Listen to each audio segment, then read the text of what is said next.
ஒரு அழகிய பூனை குடும்பம். அதில் தாய் பூனை, தந்தை பூனை, குட்டி பூனை இருந்தது.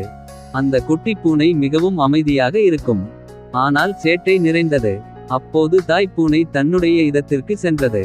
தந்தை பூனை குட்டி பூனையை பார்த்து, இங்கேயே விளையாடு, எங்கேயும் போகாதே என்று சொல்லிவிட்டு சென்றது.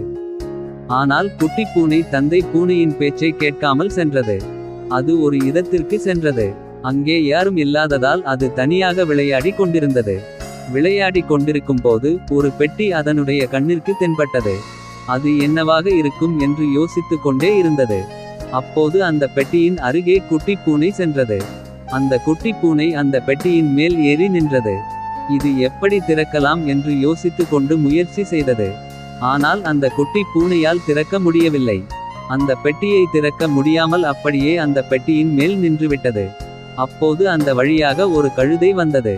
குட்டி பூனை அந்த கழுதையை கூப்பிட்டது. இந்த பெட்டியை திறந்து தருமாறு கேட்டது.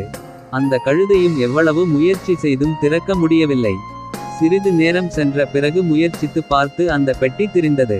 திறந்ததும் அதிலிருந்து தங்கமும் வெள்ளியும் இருந்தது. இந்த பூனைக்கும் கழுதைக்கும் ஒரே சந்தோஷம்.